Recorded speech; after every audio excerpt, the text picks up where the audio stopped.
Hello there and welcome back to Laurence Plays Factorio Planetary Pioneers, where once again we're out on Vulcanus, and as you can see there has been some expansion. We now have quite a lot more rocket silos over here, shipping out all kinds of useful things.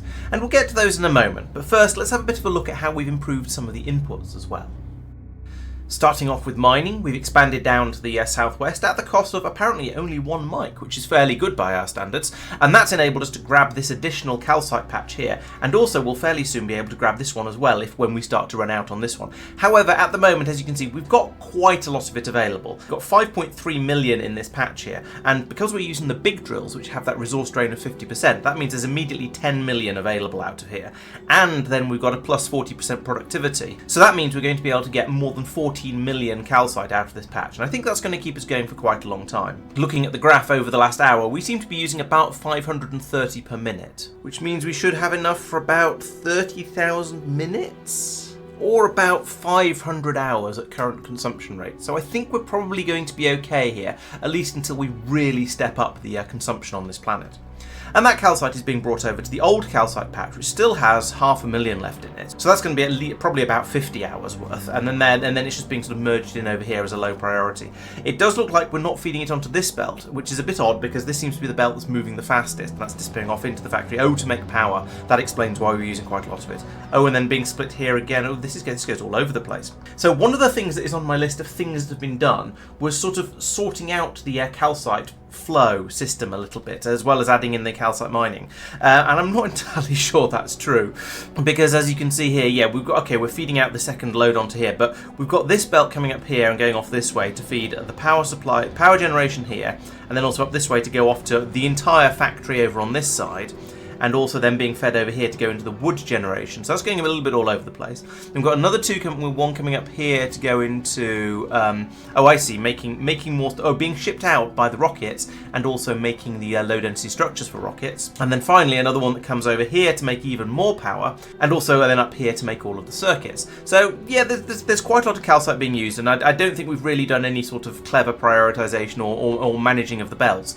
That said, the rate we're using it at is so low that the system is easily capable of keeping up. These are all blue belts, and as you can see, they're moving very, very slowly. And given that we're using, 530 per minute, one blue belt on its own will be able to provide easily enough to keep that supplied. Still, between them, Mike and Sophia have upgraded the calcite mining and processing and handling, and I think that is going to be worthwhile, because while I was saying that, wow, this is a crazy amount and is going to last us for approximately forever, I do expect consumption rate to go up over time, especially once we start shipping it out in massive quantities for other planets to play with. And Sphere dropping in an additional power plant over here makes a lot of sense, because once we bring the calcite in, which is just a simple belt, it's very, very close to these two sulfuric acid patches, which means it's very easy to then just pump the acid out and have it go straight into the power production over here. And this is almost completely self-contained. It'll carry on running until the sulfuric acid runs out, just assuming we don't run out of calcite. And it means we don't have to run excessively long pipes and then worry about pumps and things like that, like we did with some of the other patches. So I think that works quite nicely. On the tungsten front, I mentioned in the last video that we'd expanded out and grabbed the patch over here and here, and since then we've then further expanded the tungsten crushing in this area. And this is bringing in all of the ore we can manage, or at least all of the ore that we've got being brought in. It's being split out across, well, it's being split out across 3 ways, but with a 4-way splitter, and so that means that this one is getting 50% of it, and then these two are getting 25% each, which is probably why this one is backed up and these two are flowing constantly. All of the ore that's coming in here is being processed, and that's kind of what matters. And across here we've got 3 copies of the same pulverization system that allows us to bring out a steady supply of the crushed tungsten at the bottom, and the output from these 6 are then all being taken off to make the appropriate resources with the tungsten. So over here we're creating quite a lot of the tungsten carbide, or tungsten triangles as it's slightly more colloquially known, and that requires an input of coal over here, which are pulling off because there's a convenient mine right slap bang in the middle of the tungsten processing. I say convenient, it's not actually that convenient because it's kind of in the way, but at least it's there, and we've got the coal supply available. So I just tapped off it here to bring the relatively small amount of coal that's required to process down into carbon with sulfuric acid, and then bring that over here to be made into the tungsten triangles. So that's working quite nicely. And we've got 2 belts coming in here, so 2 belts trickling in slowly, and I believe these systems are capable of using it up at that rate of 2 belts in,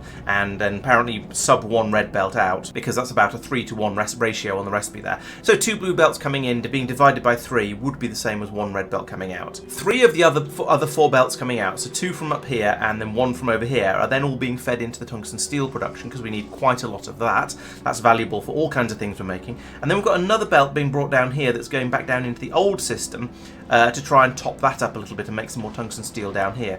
It's a little bit of a mess, but this is once again the standard. This factory has grown organically and therefore things are a little bit funny. If we're rebuilding it all from scratch, I'm sure we do things slightly differently, but we're not going to, because in a way it's nice to see things grow over time. And so all those triangles and tungsten steel can be then brought down to down here, where they're being passed into rockets. So you can see along here we've got 4 rocket silos that are taking the tungsten steel away. There's another 2 that are taking away the tungsten carbide, and then another 2 taking away the calcite. 4 taking away the calcite. We need quite a lot of that. But part of the reason we need so much of this tungsten is we want to be able to ship out a lot of the more advanced machinery as well. And so I put together this sort of bit of a spaghetti nightmare around here, to be honest, but it does kind of work. So across here we're making the large crushers, the large mining drills and the foundries, and then feeding each one of those to a separate rocket silo, allowing those to be taken away and supplied to other planets. And this is going to be an important part of upgrades, and we'll talk about this a little bit more next time. But I have to admit, this is not working quite as well as I would have hoped. My plan was that we'd make up enough that we'd have a rocket full and then a load on the belt, and then we'd be able to, and a chest full down here, and there'd be enough of a sort of a supply of all of the machines that we need, that it wouldn't matter if the machinery up here was running a bit too slowly. However, I didn't realise quite how much of the steel goes into making refined concrete, and therefore there's not really enough being made here. So one of the things on the to-do list is to put in an additional foundry, and this can be done by nudging this existing one across a little bit to the left. Then there'll be room for one in here next to this belt. And if we get really desperate, I suppose we could nudge these 2 over as well, although that'd be a bit more of a faff, and squeeze another one in along here, and then make this belt go underground. All these things not ideal, but they could be done if required. That would mean a bit more steel coming through, and so we'll be able to make the foundries a bit faster. The steel plate is the shortage here because there's only 1 foundry making it. Now, I suppose we could put speed modules into it as well. That is also a possibility. But putting in another foundry to double the rate of steel production feels like a nice, easy solution. The other thing I've done along here is put quality modules in all of the machines, and that means we're going to be making slightly better versions of the drills and the crushers and the foundries. And for now, we're just keeping those in the boxes down here. So as you can see, we've made 29 tier 2 foundries and 7 tier 3 foundries. Over here we've made a handful of the better drills and a handful of the better crushers as well. And so the idea is that we'll then have those stockpiled, so when somewhere needs some better things for whatever reason, like perhaps we want to use some better foundries on a spaceship, or there's a reason why we need a particular mine to go a bit faster, we want slightly faster crushers, we can grab them out of here. I think, to be honest, the only ones of these we really are going to need are the foundries, because those are the ones that are probably going to go onto a spaceship, and therefore will appreciate the slightly higher quality because they'll run a bit faster. The others, not so much of a big deal, but they're there and available in case we decide we want them. The production system up here is reasonably straightforward. We've got green circuits being brought in from the supply that's being brought over for the modules, and that's coming from the main green circuit production area over here that we talked about last time. And so that's a nice, steady, effective, functionally unlimited supply. So I'm not too worried about that, and that allows us to then make the normal electric crushers. It allows us to make the normal mining drills, and then they can be fed in here to be going to making big mining drills and big crushers. Except this seems to have stopped because it's run out of steel. So again, once again, it all comes back to there not being enough steel because it's all getting taken up by the foundry production along here. We're a bit limited there. However, we've got enough in this chest down here, which means this belt is starting to fill up. It means in the not too distant future, this belt will fill up all the way to up here, and then all the steel will flow along. And at that point, I think we'll probably have enough. We won't have to worry too much about exactly when things are being made. There'll be enough supply just on the belt and in the chest so we can keep ticking over, and we can use the buffer to allow us to catch up in the future. The complicated part of this build was that we also need the electric motors and red circuits for some of these things, and so we're bringing those in by bot because those are being made quite a long way away. I finished off expanding the area down here that I built a couple of weeks ago, where I was making engines and electric motors, and then I expanded that out to be 2 columns of that because we weren't making them fast enough, although of course now that means it's just caught up and we've got plenty. In the meantime, Tristan has taken the coal liquefaction system that Sophia set up a couple of weeks ago and upgraded it to the standard oil liquefaction recipe. So if we take a look in the Factoriopedia, you can see there is the simple coal liquefaction recipe that takes in coal, calcite and sulfuric acid and produces heavy oil, and this turns 10 coal into 50 heavy oil, so you get 5 times as much, although fluids are funny, but it's the multiplier is by 5, so it allows us to compare them quite easily. But having now got some of the Vulcanian research packs and shipped them over to Nauvis, we've been able to research proper coal liquefaction. As you can see down here, that requires the orange science packs. So now we've done this one's a bit better. This one brings in crushed coal, which we get a productivity boost to anyway because of the productivity boost of crushing.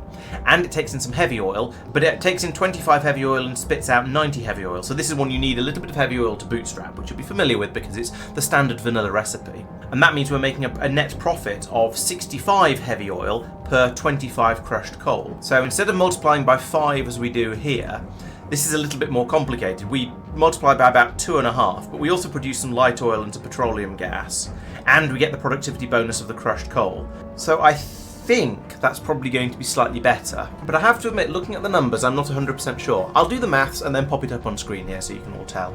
At the very least, it's now a larger and more more productive, as in there is more heavy oil coming out, system than we had before. However, there is a slight problem with it, because we've also implemented a system to produce solid fuel up here in order to make the fuel for the rocket parts. Okay, there's an underground belt missing there which needs to be fixed, but the problem we've got here is, as you notice, we've run out of light oil because we're using light oil to make the solid fuel and then more light oil in order to make the rocket fuel.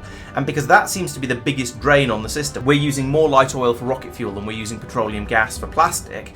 We've managed to max out on petroleum gas over here. These tanks are full. If we look down here, these tanks are full, and so the system has ground to a halt and stopped working.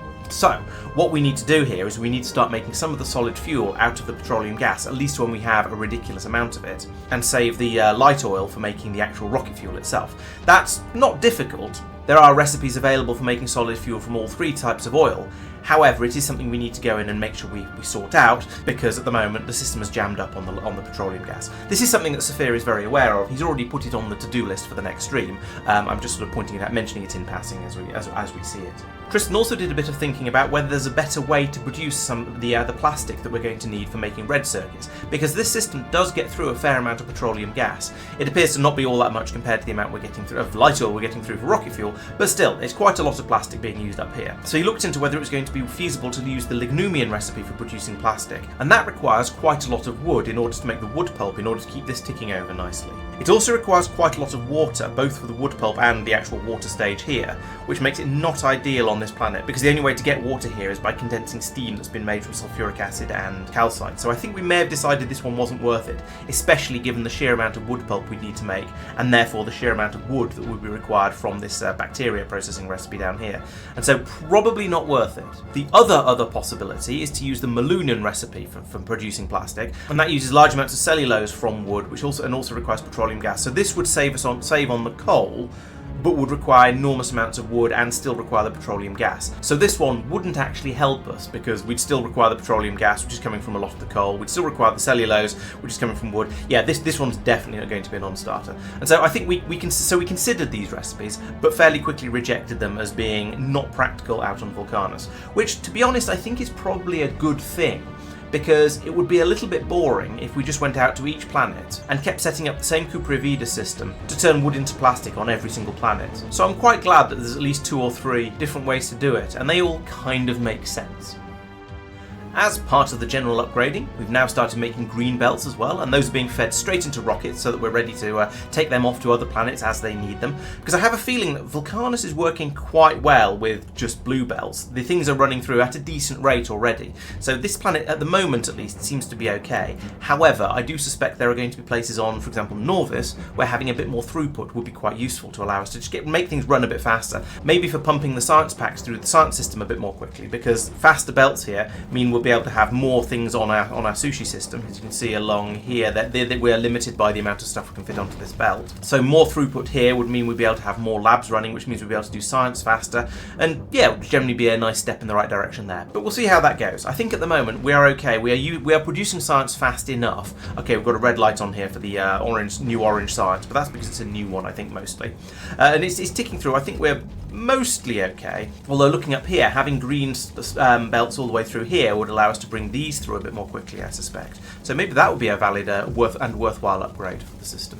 I do notice that with the way it's set up at the moment, we are prioritising the science packs being brought in from the factory by train rather than the ones being brought in from space, because we've got a priority input there on the belt. There is some control system going on here with the with the circuit conditions, but still, I suspect that running I suspect this isn't quite ideal. But back on Vulcanus, since that's what I'm supposed to be talking about at the moment, yes, I think as you can see, we've got that nice array of rocket silos all set up to take away all the various different things we could need. I do notice there aren't any that aren't being directly fed by something, so I suspect we need to have one more rocket silo to allow us to ship out things manually when required. So all of the rocket silos are on manual mode because they're being directly fed by inserters, as you can see down here, which is much better for shipping out large quantities of stuff because it means you don't have to have the bots bringing everything over to them. So I much prefer to do things like this, and it looks like Sophia agrees with me on this one. But it does mean that if we ask for something weird and different, we aren't going to be able to pull it off this planet. So for example, if we wanted to ship out any of these higher quality foundries, we wouldn't actually be able to with the current system. We kind of need one more rocket silo over here that you can then load by setting requests in the inventory up here and have the construction bots bring stuff over from wherever it comes from. That's a relatively minor upgrade and fix though, so I think that's going to be easy to drop in. We just need to put it in like that, fill in the inserters and so on, and it should just work. Finally, on the subject of rockets and similar things, we've stuck in a planet hopper down here. So this is a way of getting the players between planets very quickly and easily. You can't take your own inventory with you, but you can at least get yourself to another planet very quickly and easily if you want to. We've set rules up because these things are a little bit overpowered. We've set up rules that you can only use the planet hopper if both the planet you're going from and going to have full proper rockets and spaceship setups on them. So for example, we can easily get to and from Vulcanus by rockets. So there's plenty of rockets here to allow you to launch yourself up to space, and there's a spaceship that bimbles happily between Vulcanus and basically wherever else we need to go to. So that's fine, we can use the planet hoppers there. But Igris does not have a rocket system set up. As you can see, we can drop stuff onto it, but we can't launch any rockets yet. We do have a spaceship, but we don't have a proper setup yet to allow people to get to and from Igris. So using a planet hoppers to get here would be considered cheating, and using a planet to leave here would be even more considered cheating. I hope you've enjoyed seeing how we've managed to upgrade a few things on Vulcanus. The planet is very nearly finished now. There's a couple of things left on the to-do list. Like, we've discovered that there is a recipe for dealing with all of this waste stone and doing something useful with it rather than just chucking it into the lava and forgetting about it. So Mark has been working on a system to deal with that, which we'll talk about in another video because it's not actually finished yet. I mentioned the petroleum and light oil problem. That's going to need to be sorted, but we're well aware of that. And the steel production up here for making the Vulcanus large machinery. Oh, and also I hogged all the tungsten triangles that are coming down here. They're all just being fed into making the machinery up here. They should also come down here to be fed into the rocket supplies, and also potentially down to here to be made into orange science packs as well. So, but that's quite a simple fix. That's just running another belt. And there's also apparently insufficient iron gears coming up this ludicrously long belt from down here where they're all being made in order to satisfy the belt production. Now maybe that's just because this belt isn't fast enough, and if we upgrade this to a green one, that'll solve that problem. But we shall see. There are of course always many ways to fix things. So I think that's everything for today. Thank you very much for watching. I hope you've enjoyed the video, and we'll be back with more videos every Thursday and Friday, more streams on every Monday, and I'll be continuing the Foundry streams every Wednesday as well. So please make sure you subscribe to everything so you don't miss out on any of that. Thank you very much for watching, and I'll see you next time. Bye bye.